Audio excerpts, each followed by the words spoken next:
Hoje, a gente vai mergulhar numa história de sobrevivência, daquelas levadas ao extremo. É uma narrativa sobre um líder que, encurralado pelo medo, toma uma decisão que coloca simplesmente tudo em risco: a própria honra, a esposa e até a sua relação com o divino. O que leva uma pessoa a arriscar tudo por causa de uma mentira? Essa é a grande pergunta que a gente vai explorar hoje, ao desvendar a jornada de Abrão no Egito, um lugar onde a necessidade de sobreviver bateu de frente com a verdade. Bom, essa história toda não começa com uma escolha, mas sim com uma necessidade. Como em tantos momentos decisivos, é uma crise que empurra nossos personagens para fora da zona de conforto, direto para um território que eles não conhecem e que é, bem, perigoso. A terra que deveria ser de fartura, de repente, é castigada pela fome. Para Abrão e Sarai, o Egito, com toda a sua fama de riqueza, parece a única salvação possível. O problema é que esse refúgio também escondia um novo tipo de perigo. E é lá, nesse lugar que deveria ser seguro, que o medo começa a tomar conta de Abrão. E é justamente esse medo que o leva a criar um plano. Um plano não só ousado, mas que vai testar todos os limites da sua moralidade.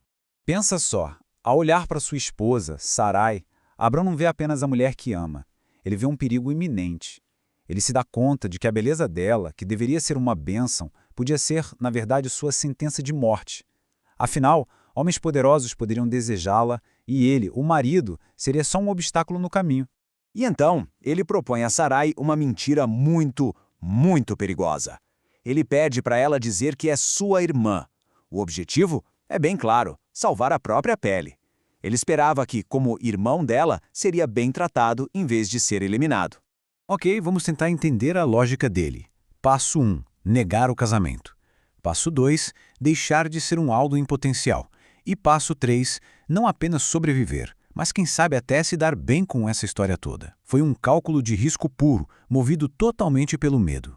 E o mais impressionante é que, por mais arriscado que parecesse, o plano de Abrão começa a funcionar. A mentira não só cola, como parece trazer umas recompensas bem inesperadas, pelo menos no começo. Dito e feito. Exatamente como Abrão previu, os oficiais do faraó notam a beleza de Sarai e a levam para o harém real. Para Abrão, a primeira parte do plano foi um sucesso. Sua vida está a salvo. Mas o preço dessa segurança foi altíssimo. Sarai foi entregue a um outro homem. E os benefícios não pararam por aí. Como o suposto irmão de uma mulher tão bela, Abrão foi coberto de presentes.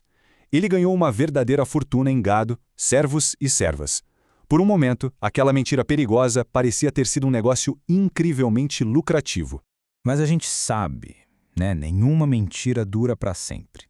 E nessa história, o que parecia ser um sucesso construído na base do engano, estava prestes a colidir com uma força que Abrão não tinha colocado nos seus cálculos. O que Abrão não previu nesse cálculo todo cuidadoso foi a intervenção divina. O plano dele tinha uma vulnerabilidade que ele não tinha como controlar. De repente, a casa do faraó é atingida por pragas terríveis. E a fonte desse sofrimento todo está diretamente ligada a Sarai, a mulher que o faraó tomou para si, sem nem imaginar que ela era casada. Com as pragas devastando o palácio, não demora muito para o faraó ligar os pontos. A mentira de Abrão estava prestes a desmoronar, e a verdade viria à tona da forma mais pública e humilhante possível. O faraó, percebendo a causa das pragas, chama Abrão para uma conversa. A acusação é direta, cheia de indignação. Ele foi enganado e a casa dele pagou o preço. A resolução é rápida e definitiva. O faraó devolve Sarai para Abrão e os expulsa. Não tem negociação. A mentira foi descoberta e a hospitalidade egípcia chegou a um fim bem abrupto. Então, qual foi o saldo final dessa aposta tão arriscada? Abrão sai do Egito com a riqueza material que conseguiu, mas é expulso da terra que lhe deu abrigo. Ele trocou confiança e segurança por bens materiais. Uma troca que o deixou mais rico, sem dúvida, mas também mais isolado. A cena final é de uma partida forçada. Eles não simplesmente vão embora, são escoltados para fora. Uma demonstração bem clara do descontentamento do faraó e do fim da estadia deles no Egito.